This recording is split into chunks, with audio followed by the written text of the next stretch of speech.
ഔറംഗസേബിനെ കുറിച്ച് ഒരു ഹിന്ദി മൂവി ഇറങ്ങിയതിനെ തുടർന്ന് നാഗ്പൂരിൽ വലിയ കലാപങ്ങളാണ് നടക്കുന്നത്.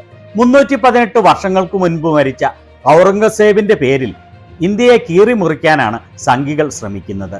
ഇതിനെക്കുറിച്ച് രാഹുൽ ഗാന്ധിയുമായി വളരെ അടുത്ത ബന്ധമുള്ള കോൺഗ്രസിന്റെ MP പ്രണീതി ഷിൻഡെ പറയുന്നത് കേൾക്കേണ്ടത് തന്നെയാണ്.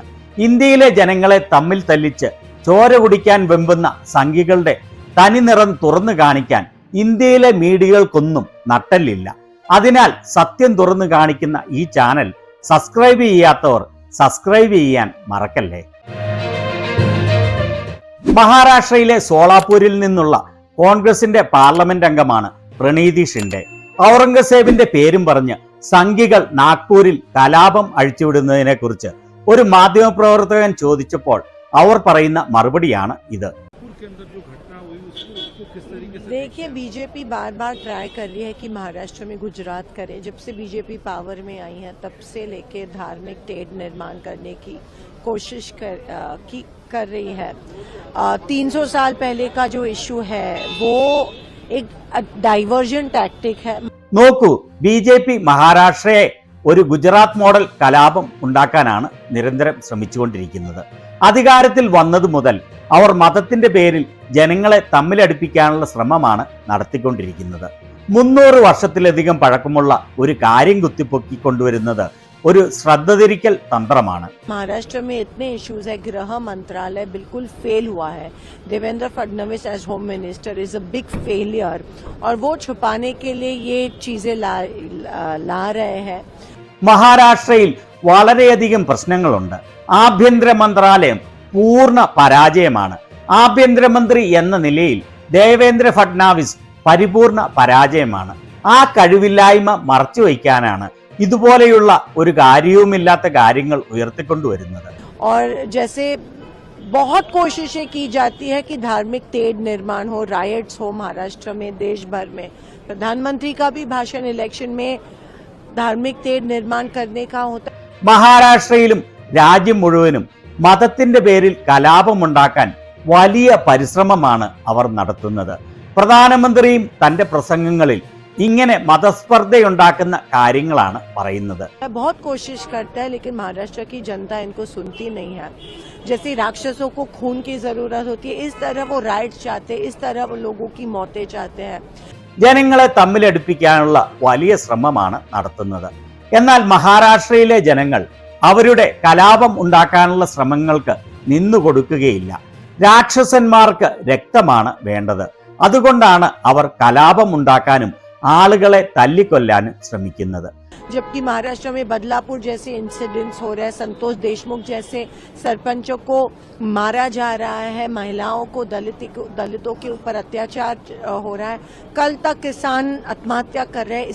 മഹാരാഷ്ട്രയിലെ ബദലാപൂരിൽ 4 വയസ്സുള്ള പിഞ്ചു കുഞ്ഞുങ്ങളെ സ്കൂളിൽ വെച്ച് ബലാത്സംഗം ചെയ്തു. ഗ്രാമമുഖ്യൻ സന്തോഷ് ദേശ്മുഖിനെ കൊലപ്പെടുത്തി. ദളിതർക്കും സ്ത്രീകൾക്കുമെതിരെ വലിയ കുറ്റകൃത്യങ്ങൾ നടക്കുന്നു. ഇന്നലെ കൂടി ഒരു കർഷകൻ ആത്മഹത്യ ചെയ്തു.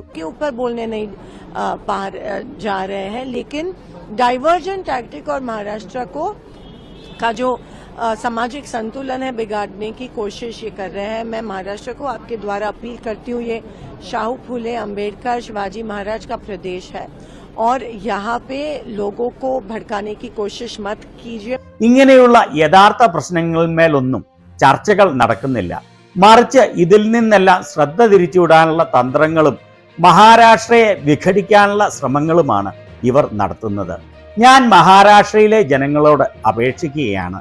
സാവിത്രി ഫൂലെ, അംബേദ്കർ, ശിവാജി മഹാരാജ് തുടങ്ങിയ മഹാന്മാരുടെ നാടാണ് മഹാരാഷ്ട്ര. ഇവിടെ ജനങ്ങളെ തമ്മിൽ തല്ലിക്കാനുള്ള ശ്രമങ്ങൾ നടത്തരുത്.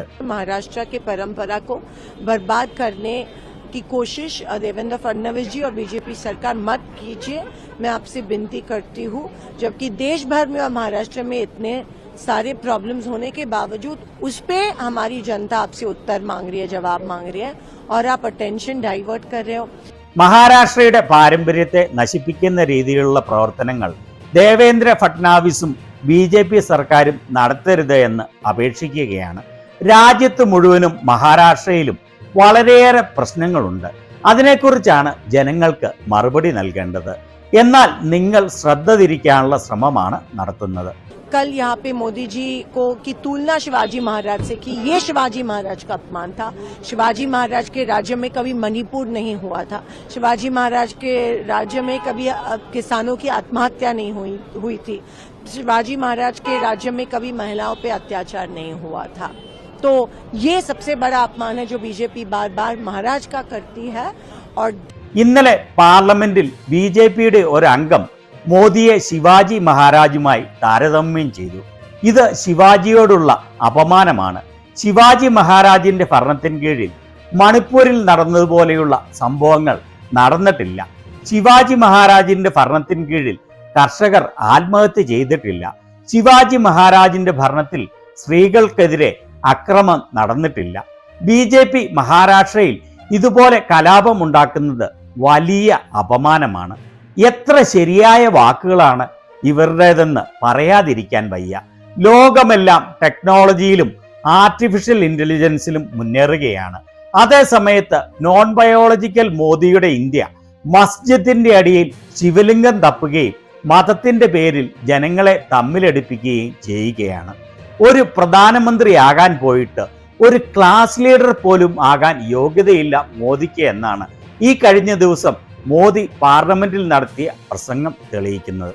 അന്ന് മോദി പറഞ്ഞത് രാമക്ഷേത്രം നിർമ്മിച്ചത് ഇന്ത്യയുടെ അടുത്ത 1000 വർഷത്തെ പുരോഗതിയുടെ പാതയാണ് തെളിച്ചിരിക്കുന്നത്. അതിന് ഒരു വർഷത്തിന് ശേഷം ഉത്തർപ്രദേശിൽ കുംഭമേള നടത്തിയത് അടുത്ത 1000 വർഷത്തെ വികസനത്തിന്റെ അതിലും വലിയ നാന്ദിയാണ് എന്നൊക്കെയാണ്. ഒരു മതവിഭാഗത്തിന്റെ ആരാധനാലയം പൊളിച്ച് രാമക്ഷേത്രം നിർമ്മിക്കുകയും ആൾക്കാരെ കുരുതി കൊടുത്ത് കുംഭമേള എന്ന് പറഞ്ഞ് ആധുനിക ലോകത്തെ അപമാനിക്കുന്ന പരിപാടി നടത്തുകയും ചെയ്തത് അടുത്ത 1000 വർഷത്തെ പുരോഗതിയുടെ പാതയാണ് എന്ന് ഒരു രാജ്യത്തിന്റെ പ്രധാനമന്ത്രി ഈ 2025 പറയുക എന്ന് വെച്ചാൽ ഇയാളൊക്കെ ഏത് ലോകത്താണ് ജീവിക്കുന്നത് എന്ന് ഓർക്കണം. ചൈനയും ലോകവുമെല്ലാം ടെക്നോളജിയിൽ കുതിച്ചുകൊണ്ടിരിക്കുകയാണ്. 286 ദിവസങ്ങൾ ഭൂമിയുടെ ഓർബിറ്റിന് പുറത്തുള്ള സ്പേസ് സ്റ്റേഷനിൽ ചെലവഴിച്ച ശേഷം മനുഷ്യൻ തിരിച്ച് ഭൂമിയിലേക്ക് വരുന്നു. ആ സമയത്ത് ഇന്ത്യയുടെ പ്രധാനമന്ത്രിക്ക് പുരോഗതി എന്ന് പറയുന്നത് രാമക്ഷേത്ര നിർമ്മാണവും കുംഭമേളയുമാണ് എന്ന് പറഞ്ഞാൽ എന്താണ്? അടുത്ത ഇലക്ഷൻ വിജയിക്കാൻ വേറെ ഒരു മാർഗവുമില്ലാത്തതിനാലാണ് ഇപ്പോൾ സംഘിക്കൂട്ടങ്ങൾ മരിച്ച ഒരു മുഗൾ ചക്രവർത്തിയുടെ പേരിൽ ഇന്ത്യയിൽ കലാപം അഴിച്ചുവിടുന്നത്. ജനങ്ങൾ ഇനിയും ഉയർത്തെഴുന്നേറ്റില്ലെങ്കിൽ, ജാഗരൂകരായില്ലെങ്കിൽ പരിപൂർണ നാശമായിരിക്കും അവസാന ഫലം.